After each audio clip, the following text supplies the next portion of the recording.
இப்போ பெரும் அளவுல நாம் தமிழர் கட்சியில இளைஞர்கள் கூட்டம் அதிகமா எல்லா கூட்டங்களும் கலந்துக்கிறாங்க. அதே போல இப்போ நடிகர் விஜய் அவர்கள் கூட்டத்திலே நிறைய இளைஞர்கள் போறாங்க. இவங்க ரெண்டு பேருக்கு என்ன வேறுபாடா பாக்குறீங்க? வேறுபாடு அப்படின்னா, ஒரு தத்துவத்தை, ஒரு வளமையான சிந்தனையை ஏற்றுக்கொண்ட ஒரு இளையோர் படைக்கும் அரசியல்னா என்னன்னு தெரியாது, தத்துவம்னா என்னன்னு தெரியாது, கொள்கைனா என்னன்னு தெரியாது, தலைவன்னா என்னன்னு தெரியாது, வழிகாட்டினா என்னன்னு தெரியாது, ஒரு அரசியல் படை எப்படி வழி நடத்தணும்னு தெரியாது, ஒரு பொதுக்கூட்டம் எப்படி நடத்தணும்னு தெரியாது, எதுவுமே தெரியாத அடிப்படை புரிதலே இல்லாத இளையோர் படைக்குமான வேறுபாடு அப்படின்றது ஒண்ணு இருக்கு. நாங்க இன்றைக்கும் விசிலடிச்சா குஞ்சுகள் நாங்க கிடையாது. திரைப்படத்தை போய் பார்த்து கொண்டாடி பாலாபிஷேகம் பண்ணி இந்த அரசியல் களத்துக்கு வந்த பிள்ளைகள் நாங்க இல்ல. 1.5 லட்சம் தமிழர்கள் கொன்று குவித்ததை எங்கள் எல்லோருக்காக ஊட்டிய என்னுயிர் பெரியப்பா செந்தமிழன் சீமான் அவர்களுடைய வலிமிகுந்த வார்த்தைகளால் கட்டமைக்கப்பட்ட இளையோர் படை இது. அதனால அவர்கள் பதர்கள், நாங்கள் வீரியம் மிக்க விதைகள். அவங்களுக்கு எங்களுக்கு நிறைய வேறுபாடு இருக்கு. கடுமையா சீமான் அவர்கள் உரிமையில விமர்சிக்கிறாங்க. விமர்சனங்கள் இல்லாம நம்மளால வளர முடியாது. அந்த உரிமையான விமர்சனத்தை நான் எப்படி பாக்குறேன் அப்படின்னா, குறைந்தபட்ச நாகரிகம் அப்படின்றது முதல்ல ஒரு தலைமைக்கு இருக்கணும். இப்ப அவங்க கட்சியில புதுசா இணைஞ்சிருக்கிறார் இல்லையா, அவருக்கெல்லாம் நாகரிகத்தை பத்தி என்ன தெரியும்? அப்ப ஒரு கட்சி எப்படியாப்பட்டவர்களை எல்லாம் உருவாக்குது அப்படின்றதுக்கு இதெல்லாம் சான்று. நாம இன்னைக்கும் பாக்குறோம், அரசியல் கட்சிகள் கிட்ட நிறைய மாண்புகள் இருக்கு. நம்ம கிட்ட பல கட்சிகள் மீது நமக்கு விமர்சனங்கள் உண்டு, முரண் உண்டு. திமுக, அதிமுக, பாரதிய ஜனதா, காங்கிரஸ், கம்யூனிஸ்ட் இயக்கங்கள், மதிமுக, இப்படியாப்பட்ட பல கட்சிகள் மீதும் நமக்கு விமர்சனங்கள் உண்டு, முரண்கள் உண்டு. ஆனா ஒருபோதும் நாம் தமிழர் கட்சியில இருக்கக்கூடிய பிள்ளைகள் யாரையும் ஒருமையில திட்டினது கிடையாது, பேசினது இல்லாது. மதிப்பிற்குரிய அம்மையார் ஜெயலலிதா அப்படின்னு தான் நாங்க பேசுவோம், மதிப்பிற்குரிய ஐயா கருணாநிதி அப்படின்னு தான் நாங்க பேசுவோம். ஏன்னா எங்களுக்கு ஊட்டப்பட்ட அரசியல் கருத்துக்கள் அப்படின்றது இருக்கு இல்லையா. நீங்கள் ஒரு வலிமையான படை, இந்த வலிமையான படை ஒரு அரசியல் கருத்தை இந்த மக்களிடையே எப்படி விதைக்கணும்னா நாகரிகமா விதைக்கணும்னு எங்க கட்சி எங்களுக்கு சொல்லிக் கொடுக்குது. ஆனா அந்த கட்சி அப்படி சொல்லிக் கொடுக்குதா அப்படின்னா கிடையாது. ஏன்னா தலைவரே லெட்டரை வச்சு, A4 ஷீட்டை வச்சு, பேடை வச்சு படிக்கிறப்ப அந்த கட்சியில இருக்கக்கூடிய தொண்டர்கள்லாம் எப்படி இருப்பாங்க அப்படின்றத நம்ம பார்த்து தானே ஆகணும். அதனால நாகரிகமற்ற பதர்களுக்கு நாகரிகம் கொண்டவர்களை பார்த்தால் ஏளனமா தான் தெரியும்.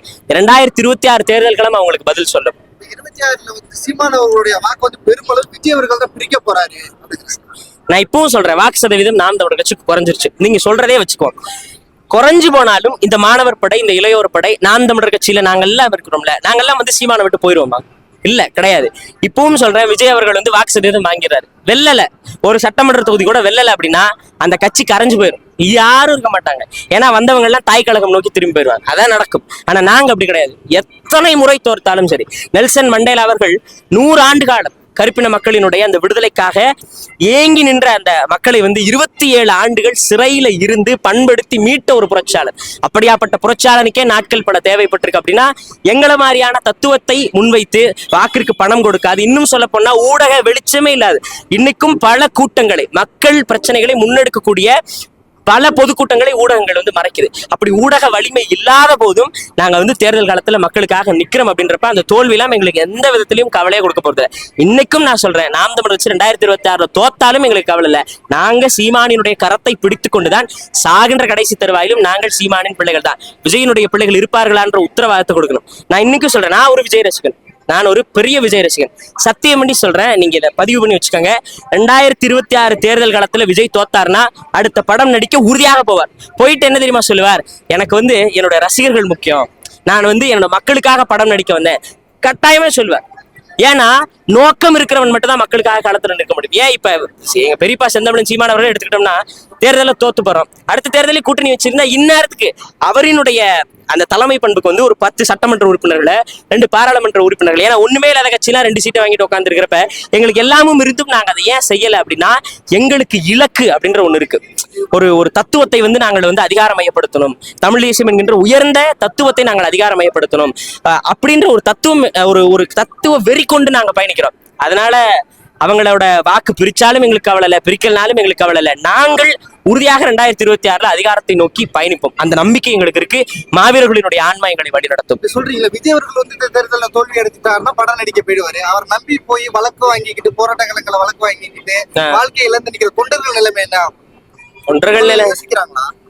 அதான் நான் தான் சொல்லிட்டேன்ல. ஏன்னா எந்த சிந்தனையும் கிடையாதுங்க. இப்ப நான் வந்து என்னோட வகுப்புல படிக்கக்கூடிய நண்பர்கள், வகுப்புல படிச்ச நண்பர்கள், நான் பார்க்கக்கூடிய இந்த விஜய் ரசிகர்கள், புதுமையான விஜய் ரசிகர்களின் நோக்கம் என்ன தெரியுமா? விஜய்க்கு நீங்க ஓட்டு போட போறீங்க, அவர் வந்தா நல்லது செய்வார். என்ன நல்லது செய்வார்னு சொல்ல முடியறது இல்ல. இன்னைக்கும் வந்து சீமானுக்கும் விஜய்க்குமான ஒப்பிட நான் தவறானதுன்னு சொல்றேன். ஏன்னு கேளுங்க, இலவசங்களை நாங்க வந்து எதிர்க்கிறோம். முற்றிலுமாக இலவசங்களை நாங்கள் எதிர்க்கிறோம். நாங்க எதை இலவசமா கொடுப்போம்? தூய குடிநீர், தரமான கல்வி, தரமான மருத்துவத்தை இலவசமாக தரும்னு சொல்றோம். விஜயால அதை சொல்ல முடிஞ்சா? கார் கொடுக்குற என்ன பிரயோஜனம் இருக்கு?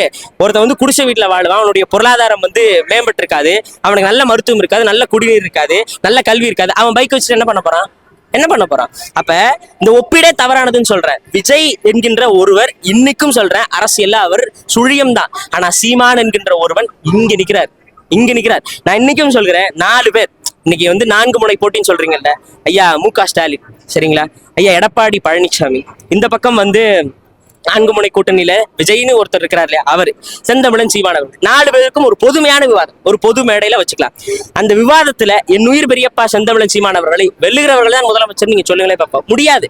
ஏன்னா ஒரு தலைமை பண்பு அப்படின்றது வந்து நல்ல படையை வழி நடத்தக்கூடிய தலைவனுக்கு மட்டும் தான் இருக்கும். அப்படி இருக்கு பார்த்தோம்னா எங்க பெரியப்பா இங்க இருக்கிறார், விஜய் இங்கதான் இருக்கிறார். சரியா? ஏன்னா ஒரு கூட்டத்தை எப்படி கட்டுப்படுத்தணும்னு தெரியாது. விஜய் பேசுறப்ப விசில் அடிக்கிறது தாங்க அவங்க வேலையை. நாங்க அப்படிலாம் கிடையாது. எங்களோட அந்த பெரியப்பா பேசுற அப்படின்னா அது ஒரு பாடம், எங்களுக்கு வகுப்பு. உட்காந்து இப்படி கேட்டோம் அப்படின்னா அவர் எங்களுக்கு சொல்லக்கூடிய ஒவ்வொன்றையும் உள்வாங்கி கொண்டு நாங்க வர்றோம். அது வந்து விஜய் ரசிகர்கள்ட்டையும் கிடையாது, இன்னும் சொல்ற திமுக அதிமுக யார்கிட்டையும் கிடையாது. அந்த நேர்த்தி, அந்த நேர்மை, அந்த ஒழுக்கம் அப்படின்றது.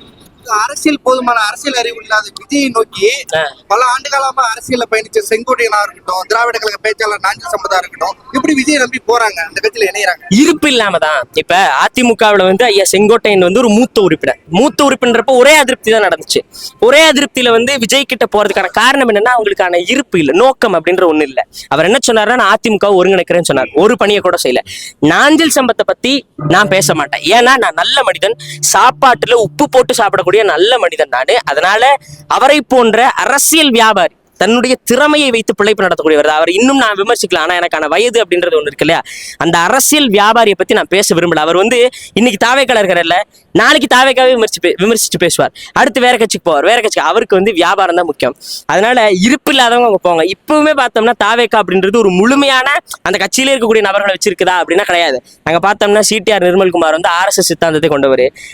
ஆதவர்ஜுனா வந்து திமுகவுக்கும் தேர்தல் பணி செஞ்சிருக்காரு. அவர் விசிகால இருந்து போனாரு. அடுத்தது இப்ப செங்கோட்டையன் அதிமுக கலந்து போயிருக்காரு. நாஞ்சில் சம்பத் வந்து அது பல கட்சி மாறின ஒருத்தர். அப்ப அந்த கட்சியில தலைமையா இருக்கிறவங்க பாருங்க, உண்மையிலேயே தாவேக்கா வந்து ஒரு பிம்பமா மாத்தணும்லாம் கிடையாது. இருப்பு இல்லாம அங்க போய் தஞ்சம் புகுத்துறாங்க. விஜய்ன்ற ஒரு பிம்பத்தை வச்சு நாம வந்து நாளைக்கு வந்து ஆதவர்ஜன் வந்து ஒரு கனவு கண்டுட்டு இருப்பார், துணை முதல்வர் ஆயிரலாம், புஷியானந்த் வந்து ஒரு கனவு கண்டுட்டு இருப்பார். இருப்பு இல்லாம போறவங்களை பத்தி எல்லாம் நம்ம பேச வேண்டிய அவசியமே இல்லை. விஜயோட ரசிகர்கள் வந்து இந்த தேர்தல் முடிஞ்ச பிறகு நாம் தமிழரை நோக்கி வர்றதுக்கு வாய்ப்பு இருக்கா? அதுக்காக என்ன வச்சிருக்காங்க? விஜய் ரசிகர்கள் வந்து நாம் தமிழர் கட்சி நோக்கி வருவாங்களான்னு கேக்குறீங்களா?